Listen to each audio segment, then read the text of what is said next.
Hey everybody, this is the Sliders Review, and I'm here today to talk to you about kid songs. Now, this is a show I watched when I was a little kid. I remember watching it on PBS, and it would come on Saturday mornings. And and I used to watch it back in the 90s. And you know how it is, like back in the 90s when it's Saturday morning. It's like that's when all the good stuff used to come on TV for the young people before we start having before y'all started having like cartoons and like 24/7 now. But this was back in the day when if you wanted to watch cartoons, you only had Saturday mornings to watch it, or you would have to watch it afternoons when you got out of school for like 2 or 3 hours, and that's about it.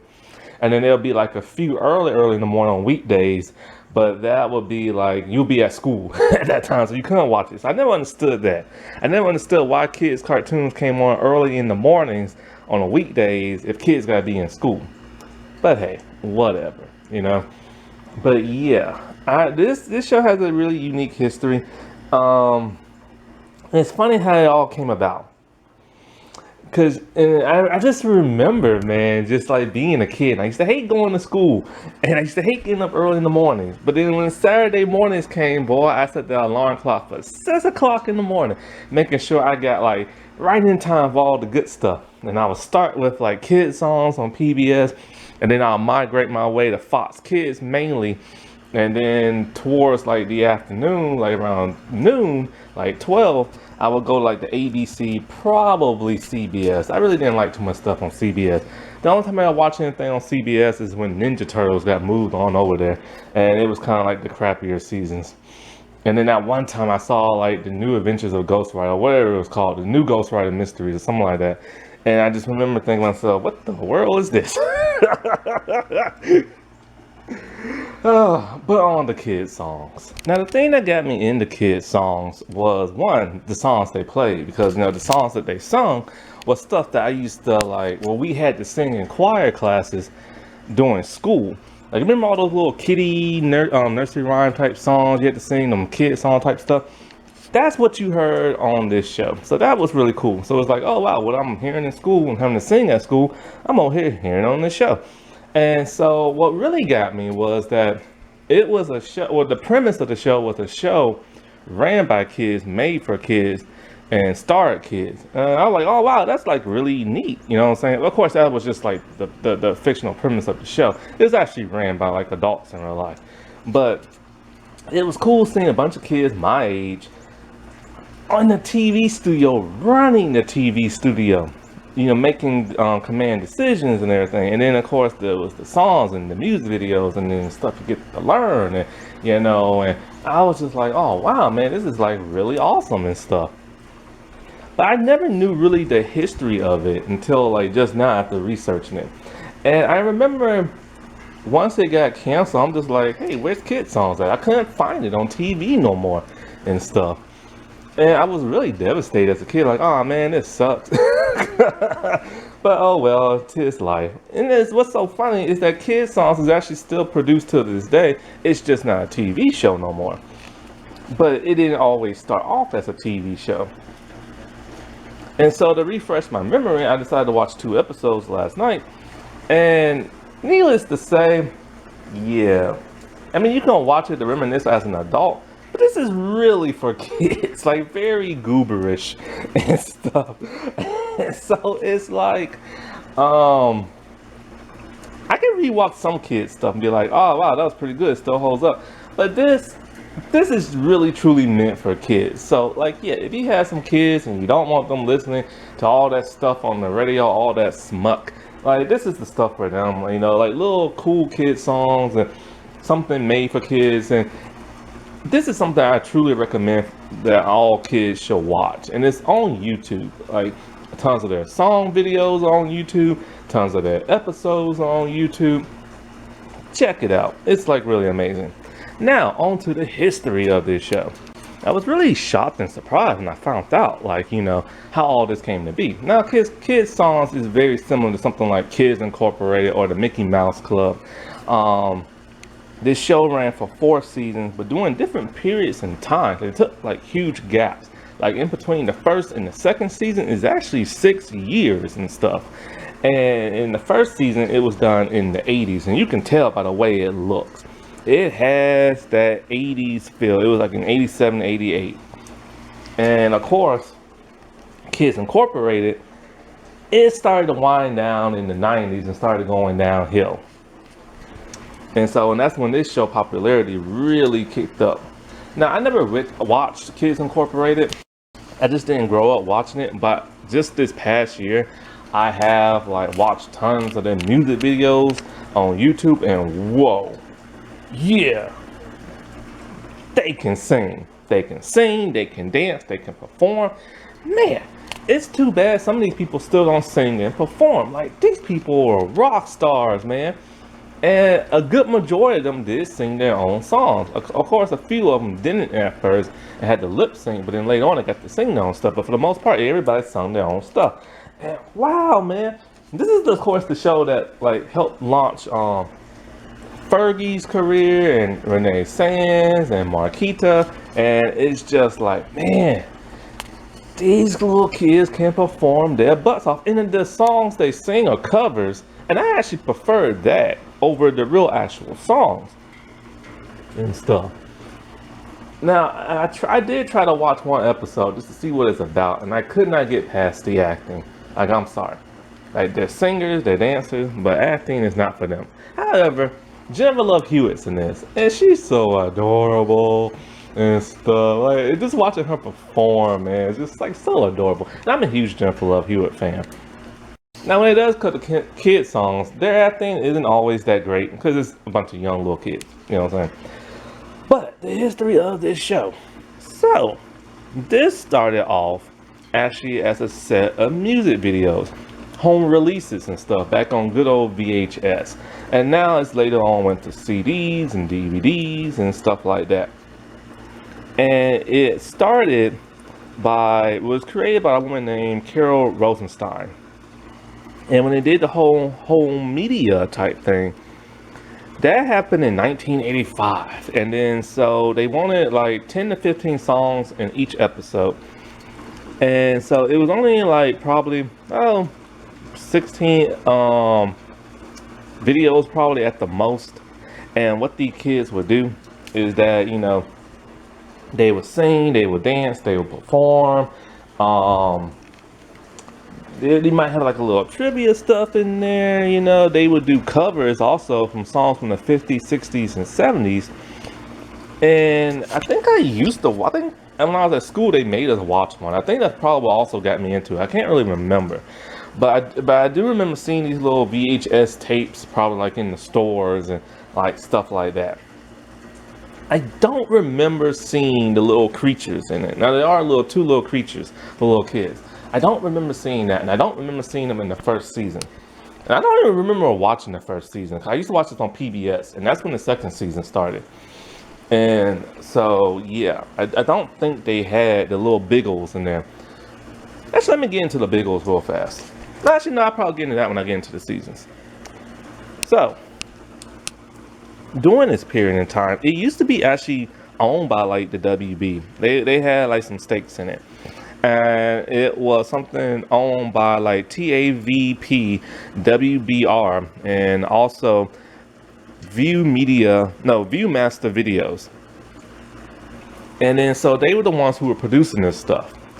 And then later on, I think they got acquired by Tyco Toys. And Tyco Toys wanted like 16 episodes of like kid songs and stuff like that from Viewmaster Videos.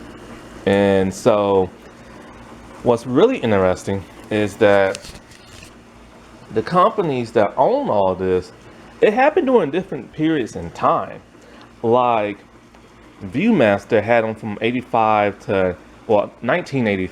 to 1994. So that was a really long time. Then the WB Reprise Videos came, and they had them from 1986 to 1994 as well, because they were kind of like co-mergers of like the thing.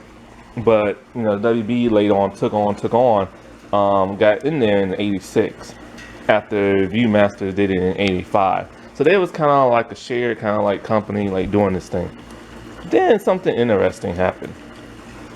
Then after 94 and 95, Kid Vision took over. And then in 97 to 98, Sony Wonders took over. But then Image Entertainment took over in 2002, and they still produce this stuff till this day. Can you hear the rain in the background? Yeah, it's raining. It won't stop raining. But yeah, it's interesting that Image Entertainment, they took over in 2002, and they're still going on till this day. Now the TV show, it came out in 1987. They decided, hey, let's move this from like home media to like the TV screens, and it was a huge hit with like kids. And so that happened in 1987, and it will be shown like on like, you know, pretty much in syndication type stuff. But then later Disney acquired it, and then that ran for like 26 episodes in its first season. And the first season, of course, happened in the 80s when everything looked really, really, really different. And you can tell by the intro, like the intro is one of those long, exaggerated 80s intro for little kids stuff, where they're constantly telling you what they're doing, and you know, and they're singing and stuff like that. And basically what the intro is like, it's a bunch of kids, and they find an abandoned like studio. So they decided, hey, we're gonna fix it up and do our own little thing. Yeah, little kids knowing how to like rebuild stuff and making a TV show. Yeah, that's realistic, all right. But yeah, the intro is very long, and it shows these kids repainting everything, screwing in stuff, fixing electrical stuff, and then running their own like TV studio type thing. And so that ran on Disney for a while, but then 6 years later, after it's ended, and then 6 years later, in 94, that's when PBS took over. And then when PBS took over, that's when the Biggles showed up. And the intro changed as well. Now, instead of kids finding an abandoned studio, these are a bunch of little kids, probably about 6 of them. They ran up to a studio, asked the TV producer lady, hey, can we have this like studio, and can we have our own like shows and stuff like that? She's like, sure. Yeah, because that always happens. Now, the black lady who's the producer woman, she does show up periodically throughout the show. I don't know who she's played by, and I can't find it online. But yeah, it ran from PBS to when it ended in 94. And the intros, like I said, it changed a little bit. And now we have the Biggles. Now in the second season, I believe it was only one Biggle at that time. It was a blue male by the name of Billy Biggle. A Biggle is pretty much an anthropomorphic creature, a person in a suit. It looks like a giant a giant fuzzy teddy bear with the head in the shape of a bat, and he's blue, and he has like some yellow like fur here and there, like in the belly, something like that. And he's just this wacky, lovable little thing who loves to sing, loves to dance, loves to hang out with the kids. And he's about when he can shrink to the size of probably like, I don't know, maybe a couple of inches, like maybe a whole foot, maybe, you know. But then he can grow in size to a grown, like adult looking size person. No, he's not a person, still in that bat form, but it's the size of like an adult, you know. And so he showed up, I think, he showed up in the second season. And what's really interesting is that in the third season, and in the fourth, maybe in the second too, I think in the second, halfway into the second season, his sister shows up. Now his sister's named Ruby. She's older. She's very lovable. She's somewhat shy, not really so much shy, but she's kind-hearted. She's lovable, and she's pink. And she also has like yellow like fur too, like around like the ear area and like the belly and stuff. And what's really interesting about this is that inside the suit they're played by different people, but they are voiced by the same person, a female by the name of Julian Reese. And so, no, I got that wrong. Julian Renee. And so it's interesting because, you know, When I used to hear Billy's voice, I always assumed it was like a dude. But of course, when it comes to like younger kid stuff, most males are voiced by females, so that makes sense now. But I didn't know they were voiced by the same person. It would have been nice if they were voiced by two completely different people, but hey, they wasn't. And so the TV show had a slightly different format. So it was still kids in the studio running everything. And, they would like, say, cue this and cue that and blah, blah, blah, stuff like that. And they would have like two little hosts. And the two little hosts would tell you what's going on in the show. And then they would have like they'll have probably about maybe 2 to 3 music videos at the most. But for the most part, it'll be 2. And then you have like a little learning section where it's like they will bring in somebody famous and they'll teach you about whatever the segment of the show is about in that day. And so, say they had like a person, like a zookeeper, and they're talking about animals and stuff. They'll bring in like a zoo expert, a zoologist, and then they will like tell you about like the different types of birds and this and that and what they do. And one interesting time is that in this one episode, they at the beach. They having like a beach themed thing, and they have a bunch of people performing. A lot of these people look like they're from Africa, but I don't think they probably are. Maybe they are, or maybe they just dress that way. And in one of the settings where you learn something, they had an orchestra there, and the orchestra name is Trinidad and Tobago Showboat Steel Orchestra. And they had a man there by the name of Conrad Franklin. I believe he passed away in 2006. I'm not 100% sure. But he said that this orchestra was founded after the Second World War. And from what I read online, he was born in like 1916. And I believe it said he died in 2006, if I can find the information correctly on him. But he said it was founded, after the Second World War, after the Allies helped save the day and stuff like that. And they play really beautiful music, Caribbean type music. And so when you hear the music, it sounds very similar to that Under the Sea song that, from The Little Mermaid. And they played tons of different like covers of stuff. And I remember he explained the limbo and how that came about. I had no idea the limbo was created in Africa and it's practiced in Trinidad. I just assumed the limbo was just like the limbo, because like you always see people all around the world do it. But I had no idea it came from over there. Now it amazes me how so many like black people have created stuff that people don't realize, like popcorn, tater chips, open heart surgery. I think even the traffic light, I believe too. And you just don't know this stuff because you don't really hear about it in school. And something about the limbo I never knew is that it was celebrated at festivals. And it was a freeing of the soul that goes up into heaven. Like, I just thought the limbo was just the limbo. Like, I just never knew like all this other stuff. That's really cool and fascinating. Now, with the 4 seasons, each season happened in a completely different year. The first season had 26 episodes and ran from 87 to 88. Season 2 had 30 episodes and ran in 94. Season 3 had 20 episodes and it ran from, let's see, what was it? 93. No, 95. My bad, 95.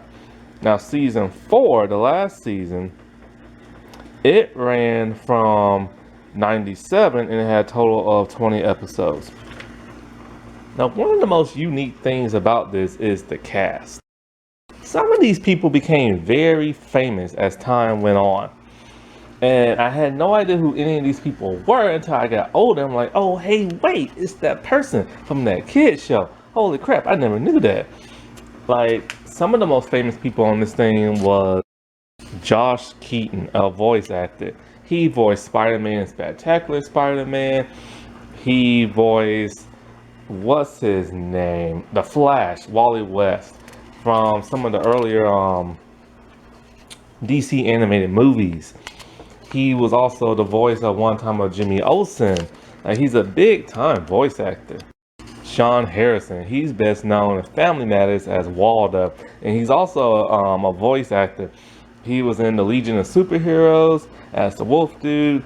He was, I think, no, was he in Clifford? I have no idea. But he's done some voice work, I know. Lindsay Leeson, she is best known for Grounded for Life. I can't believe she used to be on this thing, man. Like, when you see her in, like, Grounded for Life, whoo. Now, Devin Pugh, she is very unique for this. Why? Because she was in two different kids type singing shows. She first started off in this show, but then then she later on went to Kids Incorporated. She originally was the voice of she was the singing voice for the Asian character that was on that show, because the first season that Asian character showed up, she just dubbed her lines in the singing part. And then she later came in for 2 seasons and stuff. And then after that, she left once the show started getting more into like the 90s. And that's kind of cool. She was in Kids Incorporated and Kids Songs. So all in all, when it comes to this show, now I will say Kids Incorporated did better in singing. When it comes to this, I'm pretty sure these kids only sung probably 10% of like what you heard on here. The rest was just like stuff from like the CDs, and they dubbed it, you know, because you can kind of tell in the music videos either that or they just did a really bad job of like just like lip singing dubbing. But I'm pretty sure it came from the CD. But there were some people that you can tell actually sung, but you know, it's still for like production. They had to like dub their voiceover in the APR type thing and stuff like that. But yeah, the songs are enjoyable. The show is okay for like kids. Like, let your kids watch this, you know. If you want to watch it up for nostalgia, fine. But for me, I just couldn't like really get back into it because it was just a little too kiddie and stuff. But your kids will love the show to death. Alrighty, well, I'll talk to y'all later. Bye.